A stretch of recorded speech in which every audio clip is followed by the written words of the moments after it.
biến sông mà cho số má là rồi à tệ biến mà về muốn cốc đô muốn mấy đó à cũng biến sông mà nông chùa là trong အားလုံးပဲမင်္ဂလာပါဗျာကျွန်တော်ရဲ့ဘောမရက်ွက် channel ကနေပြန်လေးကြိုဆိုလိုက်ပါတယ်ခင်ဗျာနေ့စဉ်ထူးဆန်းတဲ့အပါဝင်သတင်းထူးသတင်းကောင်းသတင်းမှန်တွေတင်ဆက်ပေးသွားမှာမို့ကျွန်တော်ရဲ့ channel လေးကို like and subscribe လုပ်ပေးဖို့တောင်းဆိုချင်ပါတယ်ကျေးဇူးသူအရောက်ရှင်းတဲ့တိုင်းကိုအထူးကျေးဇူးတင်ပါတယ်ခင်ဗျာအရေးတော်ပုံအောင်ရမည်စစ်အာဏာရှင်စနစ်ကြာရှုံးရမည်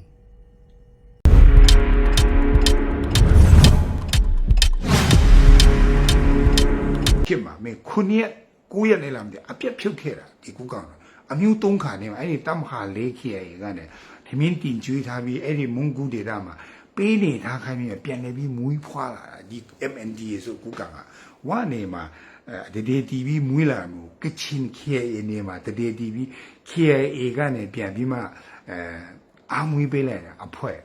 MND ရေဆိုတရုတ်ကအာမွေးပေးတာမို့ဝါကအာမွေးပေးတာကချင်ပဲလုပ်ပေးတာနောက်ဆုံးတော့ကချင်ကိုကာမီတည်မလားဝါနဲ့တရုတ်လည်းတို့ရဲ့အဖေအရင်တော့တွေ့ရှာတယ်အရင်တော့ကချင်ကအဖေလာတော်တာပေါ့ကွာပထွေးလာတော်တာအဲ့လိုပဲအခုရွှေဖီမေတို့ပြောမလားဟိုတို့ရဲ့ဗာလဲ TNL ကဒီမာနာဘလုံးဖက်ဖက်ဆိုလာတယ်ခဲညူနေရာမှာပြန်ပြီးမှလက်နဲ့ချလိုက်တယ်ကွာတိမလားလက်နဲ့အလက်20ပဲရှိတယ် TNL ပဲဆိုပလောင်ပီတူစီဆိုပြီးမန်တုံနမ်ဆန်မှာထားတယ်အဲ့တော့ခဲညူဒေတာမှာပြန်ပြီးမွေးထုတ်တာကြည်စမ်း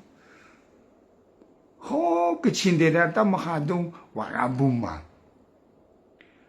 မွေးဖွာလာတယ်ခေကမွေးထုတ်ပြီးဆတ်စပိုင်တာကအဆုံးပွေးဝဲမွေးလကောင်ဆဲကအစအကုန်လုံးထပ်ပါပြီးမှအဲ့ဒီတာလဘောကျော်လို့ဟုတ်ဘာလဲမိအေးယောက်ျားလို့ဆိုတလောက်လုတ်ပေးလိုက်တာရွှေဖီမှာရေးတာတော့မှရှေ့ KIA ဒေတာမှာပြန်ပြီးတည်းတည်ပြီးမှရွှေလီချမ်းဝမ်းဒေတာကိုသူတို့ပလောင်နေအောင်ပြန်ဝင်သွားလို့မပြောနဲ့ဟို KNU ဒေတာကနေပဲတခါတည်းလက်နဲ့အပြည့်အစုံစစ်ပညာတင်ပြီးမှအဲ့ဒီပလောင်TNA တွေဝင်သွားတယ်လို့ရေးတာကြည့်စမ်း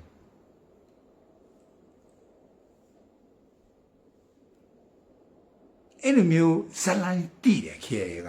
ဒီလိုမျိုးလည်းမစစ်ကိုယ့်ရဲ့ဘာဘာဦးတင်ပြောတယ်လို့ပေါ့နင်တို့ရဲ့ဒေါ်လာရဲ့အကြရှုံးပါပဲတဲ့နံပါတ်1တဲ့ဂျေဇူးရှိတော်သူကိုဂျေဇူးမတင်ရဲဘူးတဲ့ဂျေဇူးရှိတဲ့သူကိုဂျေဇူးရှင်လို့မထုတ်ဖြော်ဖော်ရဲဘူးတဲ့ NLD ကိုပြောခဲ့ရတော့အဲ့ဒါဘာလဲဆိုတချင်တစ်ခါတော့ကျွန်တော်တို့ NCGUB ခစ်တော့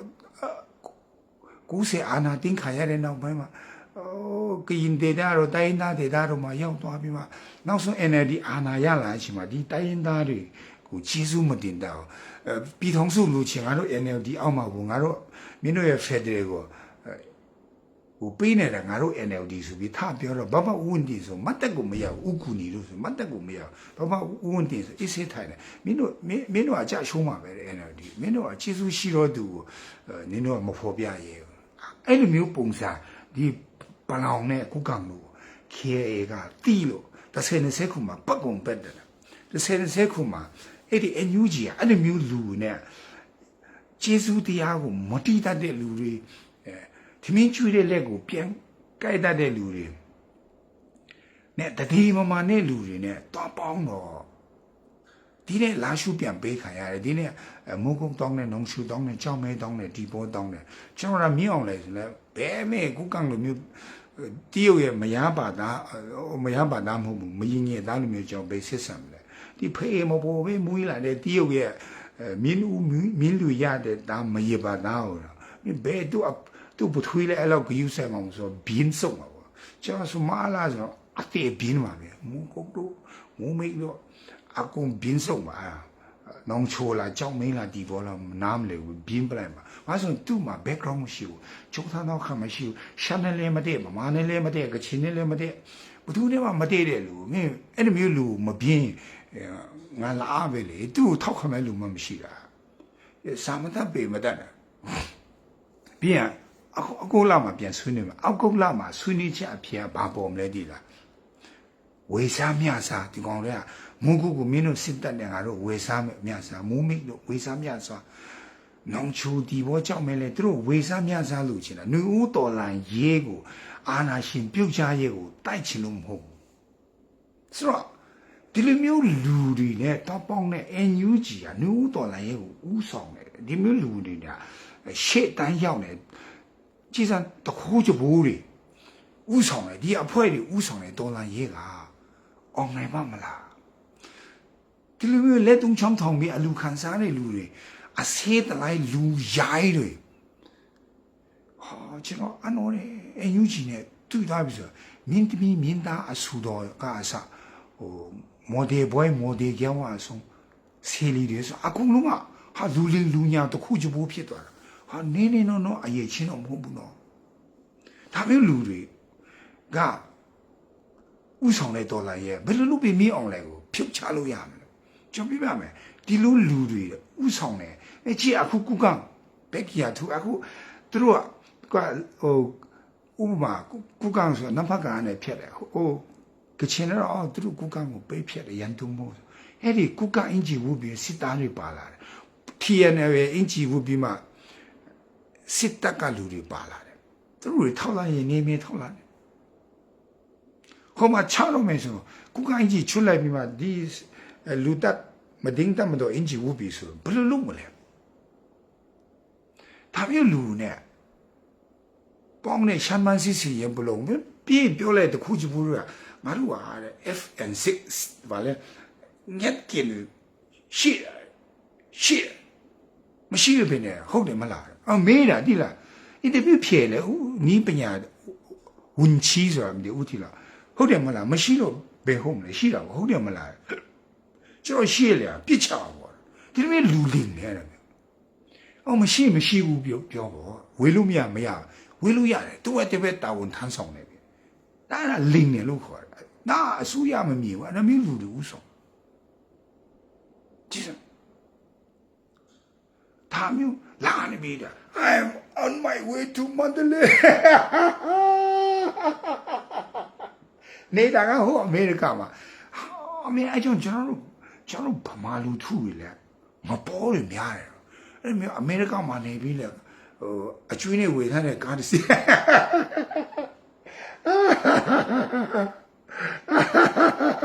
အမေရိကမှာကားတစ်စီးကိုမနေရုံရတာနော်အကျွေးနဲ့ဝေထားတဲ့ကားတစ်စီးကို I am on my way to Mandalay မန္တလေးတင်းတဲ့အချိန်မှာထုတ်တုံးမယ်ပြောတယ်မန္တလေးမြို့ကိုအထီးအခိုက်လုံးဝမရှိအောင်တင်းဖို့အတွက်ပြင်ဆင်ထားတယ်ဆိုလားပဲဟာကျွန်တော်တို့အဲ့လောက်ပေါ်တဲ့လူတွေနိုင်ငံရေးဥဆောင်နေမယ်တော်လန်ရေးဥဆောင်နေမယ်ပြီးမှအဲ့လောက်ပေါ်တဲ့လူတွေပြောတဲ့စကားကိုငါတို့ဗမာလူထုက majority လူကြီးကယုံကြည်လိမ့်မယ်လို့ကျွန်တော်ဘုံမှာတခါမှကျွန်တော်မထင်ထားဘူးကျွန်တော်ပလောင်တွေပဲတော်သုံးတယ်လို့ထင်နေတာငါတို့ဗမာတွေလည်းဟာငါသုံး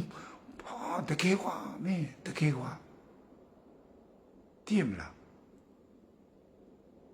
ခါလေးကျွန်တော်လည်းနေလာတော့မဟုတ်ဘူးကျွန်တော်တယောက်တည်းကား၅စီးစီးတယ်ကျွန်တော်ကား၅စီးစလုံးက cash down ဝယ်တယ်ကျွန်တော်တခါမှကျွန်တော်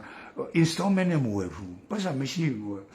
စီးနေလို့ဟိုမှာကိုလူတော်မှခွဲပြီးပေးစီးထားတယ်နော်တယောက်တည်းကား၅စီးစီးကငါတခါမှအကျွေးနဲ့မဝယ်ဘူးအမေရိကမှာလိုမျိုး installment နဲ့မဝယ်ဘူးငါတို့ဒီပေါ်မှာဘောကားတင်းနေစေ30ပဲတင်းနေစေ30ဆိုကားစီးရတယ်တင်း500လောက်ရှိရကား5စီးဝယ်လို့ရတယ်ပါလေကွာမင်းတို့ပေါ်မှာဘောကားတင်း150လောက်ပေးလိုက် Land Cruiser ပေါ်ရဒူတော့စီးလို့ရတယ်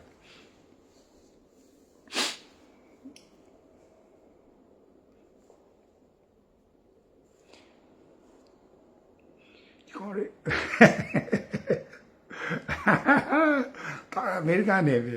လက်ခုစားတွေဘာတွေများစီးတယ်ငါတို့နေ့တိုင်းထမင်းစားပြီးဆေးမနေ့ဆေးနေ့ဆေးညဆေးငါတို့ဘလောက်နေလိုက်မယ်ဖြစ်ချင်းတည်းရမလား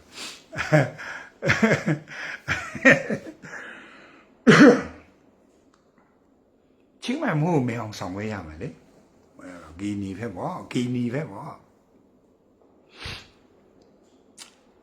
ဆိုတော့ဒီလူတွေဒီ NUG ကိုအခုရှိတဲ့ NUG ကိုရိုက်ခွဲပလိုက်ရမှာဖြုတ်ပလိုက်ရမှာဖြုတ်တင်းပလိုက်ရမှာအဲ့ဒီ NUG ဆိုတဲ့ဝန်ကြီးဌာနကဘာမှသုံးစားလို့မရတာမျိုးတော်လာရင်9နှစ်ရောက်လာ NUG ဥဆောင်ပြီးမှတင်းတဲ့မြို့တစ်မျိုးမှမရှိတာရော NUG ဥဆောင်ပြီးမှတင်းနေဆိုတာ Facebook ပေါ်မှာမင်းသားလားမင်းသမီးလား fundraiser တွေလူမိုက်တွေအဆူတော်တွေဒီဘာလဲ CDM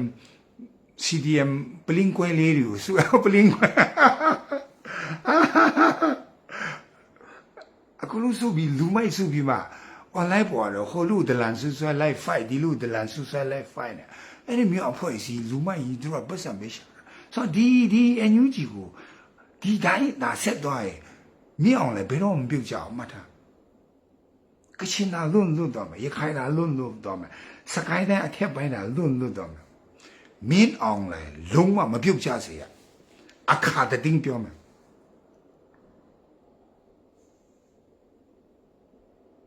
အခါတတင်းအမခါနေ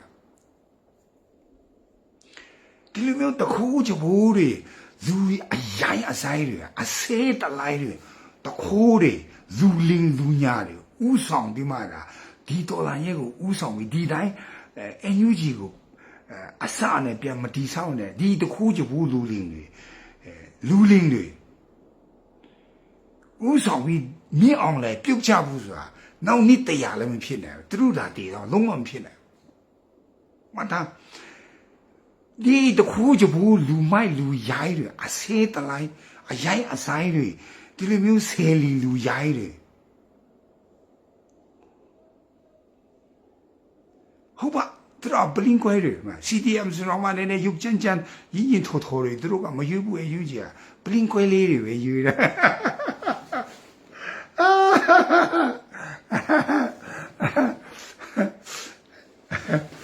ဒီလိုမျိုးလူတွေ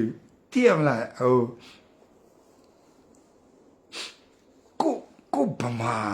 EAO တွေတော့ကကိုမလေးစားဘူးတည်မလားအစိုးရနဲ့အတိမမျိုးဥပမာ BBLA တို့ဘူနဂါတို့ရှိတယ်ကွာ PLA တို့ရှိမယ်ကွာမင်း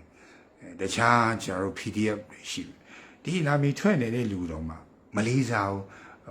မယူတည်တဲ့ဟာဘယ်လိုပြီးဒေါ်လာရဲ့ဦးဆောင်လို့ရအဲကြောင့်ကျွန်တော်တို့ကလူယူတည်ရှင်ယူတည်ဒေါ်လာရဲ့အစိုးရတရက်ကိုဖွဲ့ရမယ်ဒီဘာမှတုံးစားလို့မရတဲ့လူလင်းတွေစကားကိုလည်းဒီလူမျိုးတည်မလားဟိုလေဒီလေပီတူတော့မှ live ပေါ်နဲ့ link ရမင်း NUG ရဲ့ National Unity Government ရဲ့ Facebook page တောင်မှတခုချဘူးတွေအဲ့ဒီ lobby တွေအဲ့ဒီ fundraiser တွေက NUG ရဲ့ page ကို admin ကိုင်ရဆိုကြတော့ခမရစဉ်းစားကြည့်ပေါ့ဘာမှအစီအတမ်းမရှိလို့နိုင်ငံရဲ့တပြားမှနားမလဲတမိုင်းလည်းမသိဘာနိုင်ငံရဲ့အစီအလာ background လည်းမရှိပဲပတ်စံပဲရှာနေတဲ့ fundraiser တွေကဒီ face NUG ရဲ့ကိုအစိုးရရဲ့ Facebook page ကို admin ကိုင်နေဆိုကြတော့မင်း NUG ကအစီအတမ်းမင်းစဉ်းစားကြည့်လေဒါမျိုးလူဒီလိုမျိုး NUG ကဥဆောင်ပြီးမြင့်အောင်လည်းပြုတ်ကြဘူးဆိုတာမမျော်နဲ့နောက်နှစ်တရာလည်းမဖြစ်နိုင်ဒါကျွန်တော် form 2တာမဟုတ်တော့ NUG ကို form 2တာမဟုတ်ဒါအမှန်ပြောနေတာဘယ်တော့မှမဖြစ်နိုင်ရန်ကုန်တင်းမယ်ဆိုတော့လုံးဝမယုံနဲ့အဲ့ဒီရန်ကုန် PDF ရန်ကုန်တင်းဆိုမဖြစ်နိုင်အေးတောင်ပိုင်းတိုင်းစစ်ဌာနက KNU ကဥဆောင်ပြီးမှပြည်သူလူထုအတွက်ဆိုပြီးမှ PDF တွေနဲ့ပေါင်းပြီးKNU ကသူရဲ့ buffer zone လည်းဖြစ်တယ်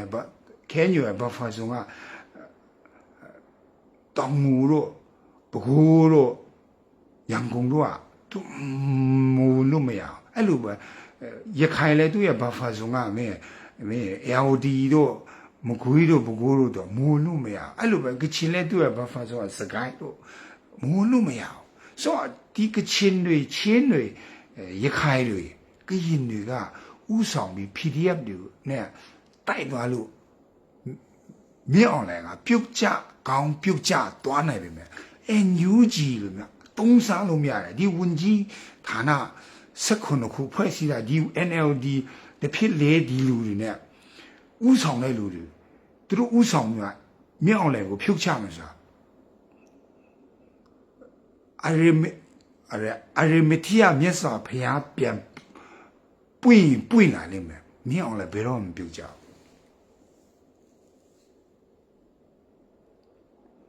မင်းဘာလဲနိုင်ထွန်းအောင်လားတင်ထွန်းနိုင်လားတင်ထွန်းအောင်လားနိုင်ထွန်းအောင်လားဘာလဲမသိနှုတ်ထဲတော့မှရှင်းမလားအခုလုံးဘူးပေါ်တော့ဟာသူတို့တွေဝဲလို့ဝဲစားအခုလုံးပေါ်ကုန်မှာဆိုလို့ထင်တယ်သူတို့တွေအခုလုံးဒီမှာနှုတ်ထဲဆိုဟိုမှာရာထူးပြန်ဆွဲခဏအထွတ်မခံဘူးဆိုချောင်းဆုံးကြည့်တယ်လင်းကနေလည်းလုံးဝမပြောင်း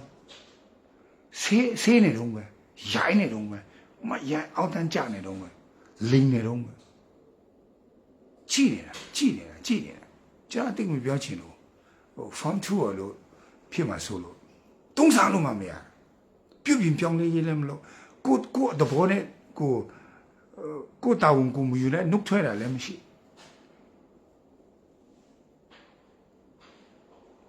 အချက်ဆိုလည်းမရှိကျွန်တော်ဆိုတော့ပြောရင်ကျွန်တော်နှုတ်ထွက်ပြီကျွန်တော်မလုပ်တော့ဘူးရှက်တယ်လေတည်ရမလားကိုလူဒီမှလည်းမခံတာဘာလို့နေမှာထွက်ဦးသူတို့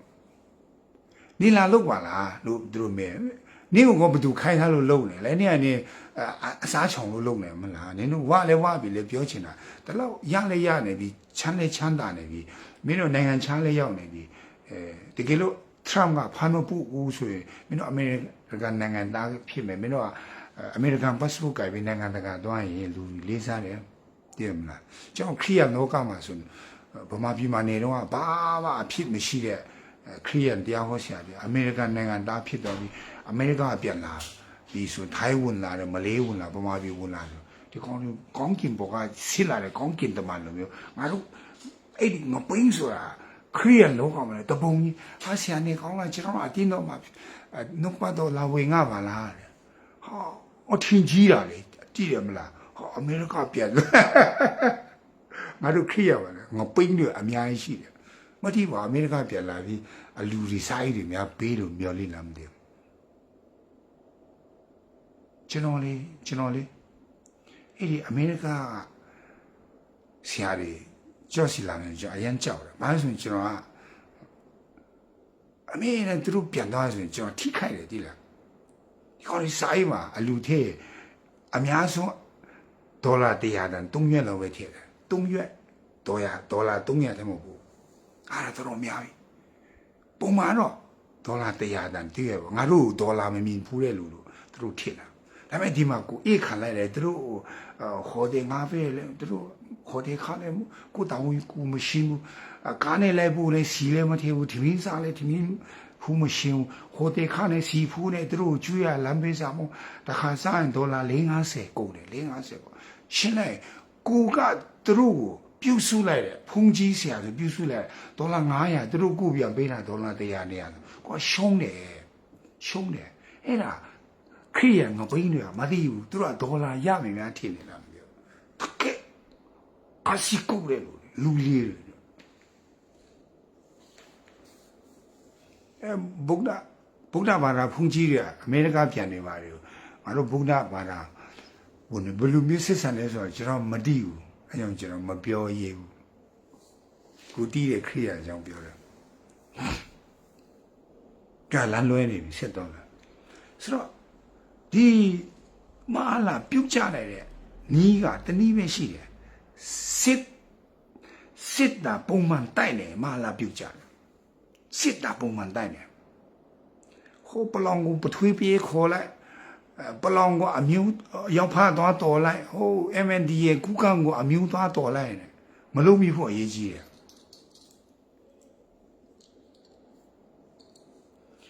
အားလကအလုံးမရှိအကဲမရှိအလုံးမလုံးစားချင်လို့ဖူကြီးဝတ်တာအဲ့လိုပြောလဲစော်ကားကြတယ်အဟုတ်ပါပြည်လေမစကရှောက်ပြောပါလေပရောစပါရီတီတဲ့ဖျားခင်ရကျွဲပါတော့ဖျားခင်ဘာဖြစ်မင်းမပြောလဲတည်အယူတော်တည်တယ်ဖျားတတ်တယ်ဒေတို့ပြန်ရှိစေနင်းပြောစရာမလိုကိုကြတော့တက်မရှိကိုတော်မှလူမွေးမပြောင်းဘူးဖျားကသာဖြစ်တယ်ညာဖြစ်ရှောက်ပြောတော့ကိုတိုင်တော်မှစတမ်ပလင်းဘလော့ဖြစ်တယ်ဘယ်လိုလုပ်ပြီးမှ သူများတဲ့ TV ရဲ့တီဆောက်ဆရာဖြစ်တယ်ကိုတဲ့တော့တဲ့မရှိပဲတချို့ကတော့ခရိယန်ဖူးကြီးလေဟိုယုံကပြီးချွေးနဲ့နေပူထဲမှာမတ်တရက်ပြီးမှမလုစားချင်လို့ခရိယန်ပါစတာအချောင်းလူချင်လို့အချောင်းစားအဲ့လိုခရိယန်မှလည်းငပိန်းတွေများတော့တည်မလားအစားချောင်းနေလေအဲကြောင့်ပါစတာလုပ်တယ်လို့အများကြီးလူတိုင်းကတော့မဆူလို့ပါဘူးနေပါစတာလုပ်တာနဲ့တခါတည်းငါတို့ခရိယာတင်းသားတွေနေကိုအချိန်ပြည့်တင်ကျွေးထားရမယ်ဆိုတာဒါတော့လွန်လွန်းနေလေရှာရဲ့မြန်မာနိုင်ငံတော်မှာအကောင်မွန်တန်ကြာလဲလူတုံးတင်းကိုသူတို့တင်ကျွေးထားတာဒါတော့မပြောနေလေဒါကတော့ဗုဒ္ဓဘာသာလူများသူတို့သဘောကျလို့သူတို့တင်ကျွေးထားတယ်သူတို့ဖူးကြည့်ဒါပေမဲ့ minority ပြတဲ့ကျွန်တော်ခရိယာတော့တင်ကျွေးမနိုင်ဘူးတင်ကျွေးမနိုင်ဘူးအေးပါလုမပေါ့ပြောလိုက်တော့ငါတို့ဘယ်အသားရဒါလည်းမလို့ရဟောမလို့အလုံးမလို့ရအလုံးမလို့ရှင်ပေါ်လို့ပြောချင်မစားနဲ့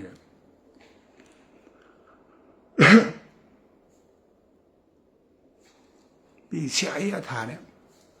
အလုံးမလို့ရဆိုငါတို့အလုံးလို့တဲ့ဆရာတွေငါတို့အလုံးလို့တယ်အမှုဆောင်တယ်အလုံးလို့တယ်အလုံးလဲလို့တယ်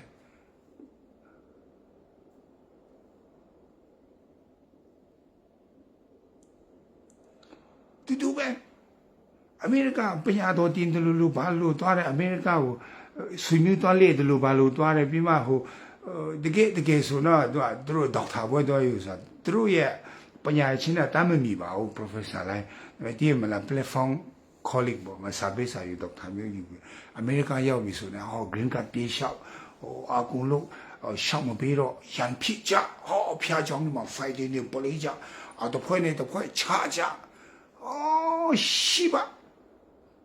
掏看杯啊，来的喏，阿的喏，没掏看杯呢，你不嘛比别人，他们边去美国呢，其实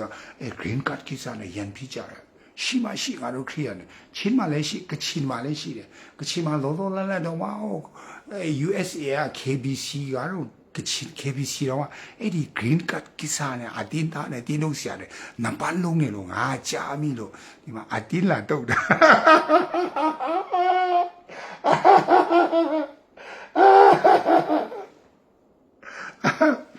အမေရိကမှာနေချင်လို့အမေရိကန်ဖြစ်ချင်လို့ကချင် KBC USA ကချင် KBC နော်ငါတို့မြန်မာနိုင်ငံ KBC တဲ့ဥစ္စာ USA က KBC ကချင်နော်ဘာလုံးကြပြီးချောက်ချောက်မေးဓမ္မတွေကလို့တော့တယ်ကချင်မှာအဲ့ငါတို့ကချင်ခရီးရတယ်ချနေကြတာအမေရိကကဒီရပိုင်းမှာဒီမင်းချင်းအစိုးရှက်လေးရှက်တော့အရှက်ပြေလေးဒီရကျွန်တော်ပြောကြည့်တာပါအရှက်များပြေမလားလို့မလေးရှက်လိုက်တာလူဆိုတာလေအမေရိကရောက်သွားလို့ဘဝကပြောင်းသွားတာမဟုတ်လူတယောက်ကစိတ်တက်အသွေးခေါ်မပြောင်းမချင်းအဲ့ဒီလိုအဆင့်အတန်းကအမေရိကရောက်လဲအောက်တန်းစားမယုံအန်ယူဂျီရဲ့လူမိုက်တွေအများဆုံးညီပေါ်ညီပင်းအများဆုံးကအမေရိကမှာအမေရိကဒီညီပေါ်သူတိုက်ပြီးမျက်စိမိတ်ပြီးထောက်ခံတယ်အန်ယူဂျီကိုတောက်လေးလူတာအခု9နှစ်ပြီလားခါနေမှလေသူတို့တွေတချို့တွေနောင်တရလားတချို့တွေအန်ယူဂျီကိုစပြောတာ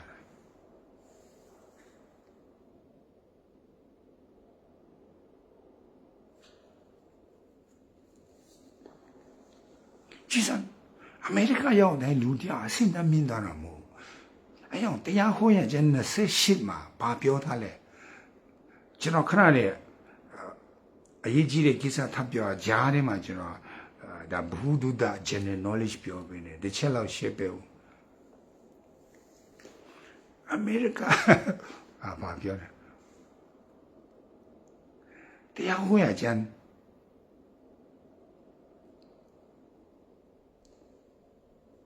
ငါကြိုက်တာပြောမှာပေါ့လေငါ့ကိုဒါတော့လိုက်လို့နေဒါတော့ slide 18အထောင်ဆိုနေငါ့ကိုဘယ်နှခါမင်းအလူငွေလေးပေးနေငါ့ကိုဆွန်းလောင်းဖူးလာနေပြောစီချင်းစကားငါပြောရအောင်ငါအဲ့လောက်မအောင်အဲ့ဒါနီးပိန်းနီးပေါ်ရှင်မို့နီးငါပြောစကားနားထောင်မှာ slide 18အထောင်ဒီလားငါပြောချင်ငါပြောမယ်မကျင်တဲ့စီဒို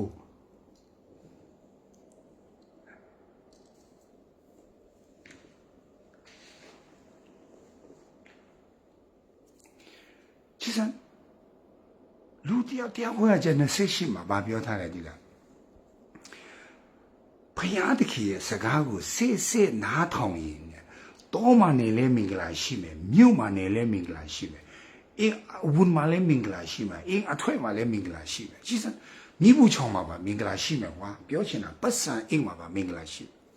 ဖယားစကားနားမထောင်နဲ့မြို့မှနေလဲမင်္ဂလာမရှိဘူးအမင်္ဂလာအဲကြောင့်လူတယောက်ကစစ်တပ်အဆင့်အတန်းအသွေးခုံမမိုင်းအမေရိကနေလဲငမွဲပဲအမေရိကနေလူကောင်းစားမတင်တယ်ငမွဲအများ